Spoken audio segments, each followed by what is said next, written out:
আমি বৰ্তমান যিমানখিনি কষ্ট কৰি আছোঁ এই কষ্টৰ ফলখিনি আমি পাবই লাগিব। মানে এইফালেতো বজাৰ ঘাট চবতো বন্ধ হৈয়ে আছে, বজাৰ বন্ধ আৰু কিছুমান এৰিয়াত পোৱালি লৈ যোৱাটো বন্ধ হৈ আছে, কিন্তু তথাপিও বহুতে পোৱালিবিলাক লৈ গৈ আছে। বেপাৰীয়ে পোৱালিখিনি লৈ লৈ মনে মনে মানে বেলেগক ছাপ্লাই দি আছে, বহুত দি আছে, কিন্তু ভাল ভাল পোৱালিবিলাকে দি আছে। সেইবিলাক পূৰা দামী পোৱালি হয়, ভাল ভাল পোৱালিবিলাকৰ দাম হ'বই অলপ, তো বহুতে লৈ গৈ দি আছে।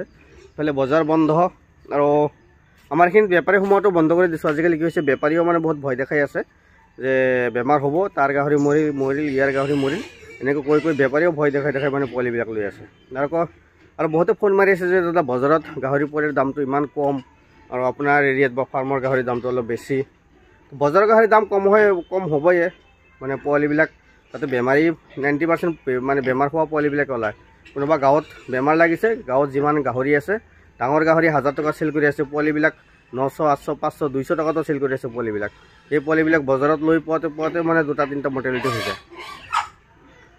তো আমাৰ এইখিনি কোনো ধৰণৰ প্ৰব্লেম নাই, সেইকাৰণে দামটো অলপ বেছিকৈ খুজি আছোঁ। আৰু যিহেতু অহা দেওবাৰে গোটেইখিনি পোৱালি আমি খাই কৰিম, তাৰ আগতে যদি কাৰোবাক ল'ব বিচাৰে ল'ব পাৰিব। কণ্টেক্ট নম্বৰটো দিয়া আছে, ইয়াত যোগাযোগ কৰিব। তো আমাৰ পোৱালিখিনি চাওক, এইবিলাক পোৱালি আৰু বয়সটো 4 মাহ হৈছে, কিন্তু ইয়াৰ ওজন বৃদ্ধিটো ইমান অহা নাই, মানে খাই কৰা নাই যে, সেইকাৰণে ওজন বৃদ্ধিটো অহা নাই।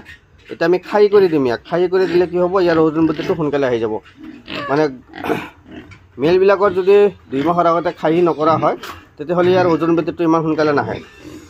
2 মাহৰ আগতে খাই কৰিব লাগে। যিহেতু বৰ্তমান বজাৰ ঘাট টোটাল বন্ধ, যি কষ্ট কৰি ৰাখি আছোঁ, যিমান দানা খৰচা গৈ আছে আমাৰ, এই দানা খৰচৰ পইচাখিনি আমি পাব লাগিব না, ইমান কম দামত চেল কৰিলেতো আমাৰ নহ'ব। আৰু যিসকলে পোৱালিবিলাক মানে মোৰ নিচিনা কষ্ট কৰি ৰাখি আছে, মোৰ নিচিনা যিসকলে পোৱালিখিনি কষ্ট কৰি ৰাখি আছে, অলপ ধৈৰ্য ধৰক, কষ্ট কৰি ৰাখক, ইয়াৰ কষ্টৰ ফল আমি পামেই একদিন। আৰু ইমান কম দামত চেল কৰি লাভ নাই। বহুতে ফোন মাৰি আছে যে দাদা আমাৰ এইখিনিত বৰ্তমান বেমাৰ নাই, তো আমি এই গাহৰিখিনি ল'ব যাম। তো যিহেতু মানে বন্ধটো খোলা দিয়াৰ লগে লগে গাহৰিৰ দাম বহুত বাঢ়ি যাব। যিটো পোৱালি আমি 5000, 6000 এনেকুৱা চেল কৰি আছোঁ, সেইটো পোৱালি কমচে কম 9000, 10000 টকা আহি যাব। এই বজাৰখিনি খালি খোলা দিয়াৰ লগে লগে পোৱালি ক'ত পাব, পোৱালি নায়েই ইমান। আৰু আছে কিছুমান এৰিয়াত বেমাৰ লগা নাই, পোৱালিখিনি চেফলি আছে। বহুতে কমেণ্ট কৰি আছে যে আমাৰ এইফালে পোৱালি আছে, কিন্তু দাম নাই সিমান। তো ৰাখক, কেইদিনমান কষ্ট কৰি ৰাখি দিব, পোৱালিৰ দামটো অট'মেটিক পাই যাব। বজাৰ ঘাটটো চব বন্ধ হৈয়ে আছে পূৰা, মানে যেনেকুৱা এই কৰোণাৰ সময়ত লকডাউন মাৰি দিছিল, তেনেকুৱা বৰ্তমান লকডাউন হৈ আছে গাহৰিৰ কাৰণে। আমাৰ এৰিয়াত ধূপধাৰা বজাৰো বন্ধ, গোৱালপাৰা জিলাৰ ধূপধাৰা বজাৰ বন্ধ, বকো বজাৰ বন্ধ, মানে হৈ আছে বজাৰ মাজে মাজে হৈ আছে অলপ চলপ।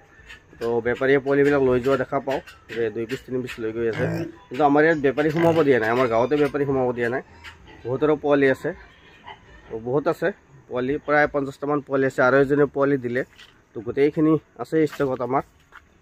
তো যদি কাৰোবাক লাগে আগতীয়াকৈ যোগাযোগ কৰি ৰাখিব, আৰু নহ'লে দেওবাৰে আমি খাহী কৰি দিম। খাহীবিলাকো ল'ব পাৰিব, কিন্তু এই খাহী নকৰিলে পোৱালিখিনি ওজন বৃদ্ধি নহয়, বয়সটোহে বাঢ়িব, কিন্তু ওজন বৃদ্ধি নহয় আৰু ক্ষীণাই যাবহে।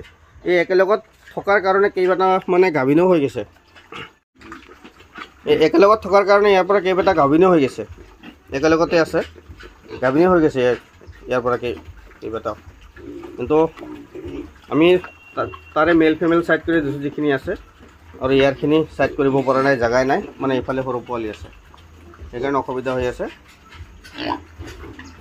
কিন্তু খাই কৰি দিম, খাই কৰাৰ পিছত মানে যিখিনি থাকে আৰু ফিমেলখিনি কোনখিনি গাভিনী হয় গমেই পোৱা যাব, আৰু কমচে কম 1 মাহ পুহিব লাগিব, তেতিয়াহে গম পোৱা যাব কোনখিনি গাভিনী হয়। তো যদি কাৰোবাক লাগে যোগাযোগ কৰি ৰাখিব। ধন্যবাদ।